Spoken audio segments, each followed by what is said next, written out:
Arestado. Walang nagawang pagpupumiglas ng 76 na taong gulang na barangay driver na ito habang sa pilitang inaaresto ng isang pulis. Ang matanda hinahabol ng paghinga dahil sa pakikipagbuno sa pulis. Arestado ka. Gusto bigyan sa taxan. Arresto ka na. Wala ka pang warrant of arrest. Wala kang warrant of arrest. Hanggang sa pilitan na siyang pinusasan at kinaladkad at sa pilitang isinakay sa isang pribadong sasakyan. Nag-ugat ang insidente matapos na aksidenteng mabangga umano ng matanda ang sasakyan ng pulis. Sir, samahan niyo naman yun. Senior na yun.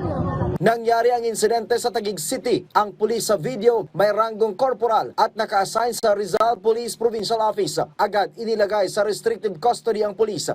Ang National Police Commission o NAPOLCOM agad ring ipinatawag ang pulis para sa investigasyon at para pagpaliwanagin. Pero sa kalagitnaan ng pulong balitaan, pumalag ang inirereklamong pulis. Hindi aniya totoo ang ibang sinasabi ni NAPOLCOM Chief Attorney Rafael Calinisan. Hindi rin daw dapat siya ginagamit para magpapogi sa media. Wala pong katotohanan yun, sir. Wag po tayo magpapogi sa media, sir. Ilan pong masasabi ko rito. Okay. Sana naman po, sir, ganito. Magbigyan niyo ako ng chance. Mali-mali po yung sinasabi niyo, sir. Hanggang ngayon wala pong binabayad sa akin kahit 5. Eh, wala pala eh. So be it.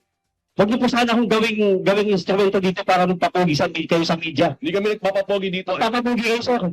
Gate ni Calinisan, hindi tama ang ginawang pagkaladkad ng pulis sa matanda. It's just a traffic accident. My God.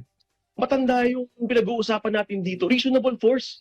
You're a policeman. And you're even answering this way in front of the whole Filipino people. Hindi ka ba nahiya? Hindi rin umano ito nabasahan ng Miranda rights bago inaresto. Hindi dapat tayo pumayag na gagantuin tayo ng mga kapulisan. Matanda, babastusin. NAPOLCOM Commissioner, babastusin. Nasaan na ba ang respeto natin dito?